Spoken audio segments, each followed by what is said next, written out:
Os governos têm um papel muito importante nesse equilíbrio de consumo entre gerações.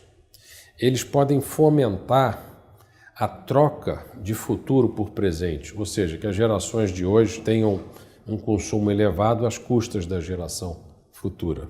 Por exemplo, imaginar que um bem de consumo custa R$ 2 e um governante que deseja se eleger de uma forma populista subsidia esse preço de R$ 2 com R$ 1 de subsídio, permitindo que o produtor coloque esse produto no mercado por R$ 1. Então ele recebe R$ 1 do consumidor, que pagava 2, e R$ 1 do governo.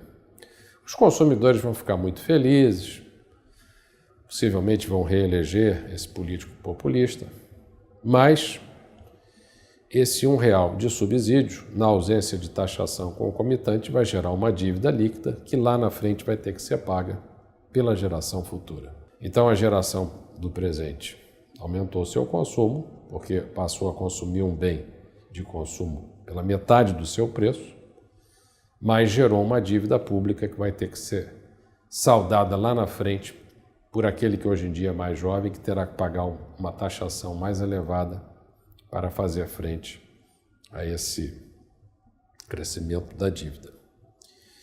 A mesma coisa acontece com aposentadorias, às vezes um pouco fora de linha com o resto do mundo. Quer dizer, o Brasil tem uma estrutura demográfica de percentual de pessoas acima de 60 ou 65 anos, que, se nós formos pegar os países com essa mesma estrutura demográfica, vamos ver que eles gastam muito menos com o sistema de aposentadorias, seja público ou privado, do que o Brasil. Isso significa que as gerações futuras terão que fazer um esforço grande para pagar as aposentadorias que se decidem hoje ou no passado recente.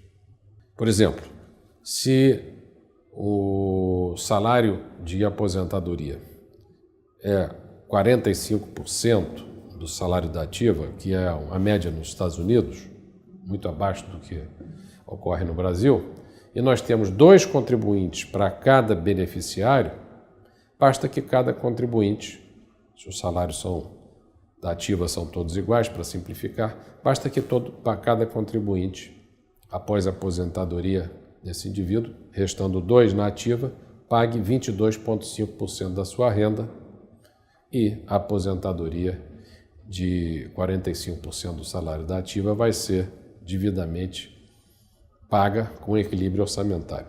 Entretanto, novamente, se um determinado político quer fazer uma política de transferir futuro para o presente, para agradar os seus eleitores, ele fala, não, 45% do salário da ativa é muito pouco, vamos ter uma aposentadoria de 80% do salário da ativa.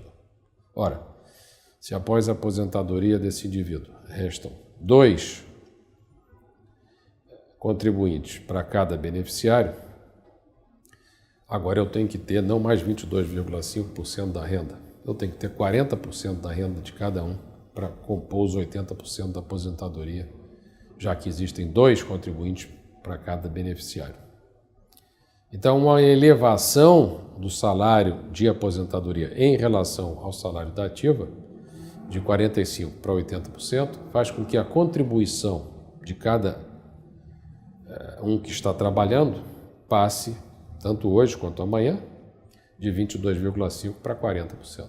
Ou seja, aquele que se aposentou hoje vai ficar muito contente e aquele que vai pagar amanhã, não mais os 22,5%, mas os 40%, talvez ou não vote hoje, ou não tenha nascido hoje, portanto, ele não participou dessa decisão, mas ele vai ser responsável por contribuir para essa decisão. Da mesma forma, vamos imaginar que a aposentadoria continua 45% do salário da ativa, mas vamos imaginar que a idade mínima de aposentadoria, que era, por exemplo, vamos supor, 65 anos, novamente, algum político populista, não, vamos melhorar a situação de todos, vamos passar a aposentadoria, não aos 65, mas já aos 60 anos. Bem, claramente, várias pessoas vão ficar contentes com isso. Se votam, vão possivelmente votar nesse político que fez essa opção. Mas observem, reduzindo-se a idade mínima de 65 para 60, aqueles 2 contribuintes por beneficiário se reduzem. Porque se a aposentadoria era aos 65, havia pessoas entre 60 e 65 que eram contribuintes.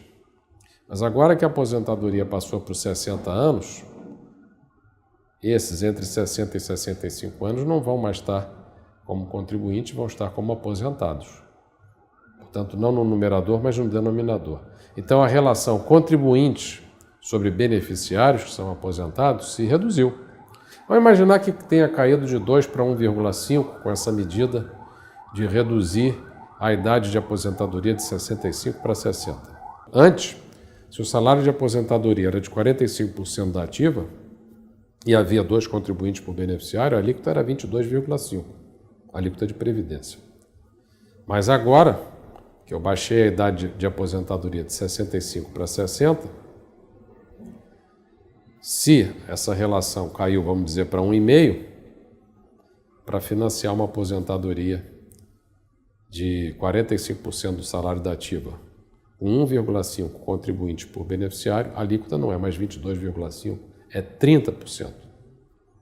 Portanto, aqueles que hoje em dia não votam, aqueles que hoje em dia nem ao menos nasceram, lá na frente, ao invés de pagar 22,5, vão pagar 30%, porque alguém reduziu a idade de aposentadoria hoje.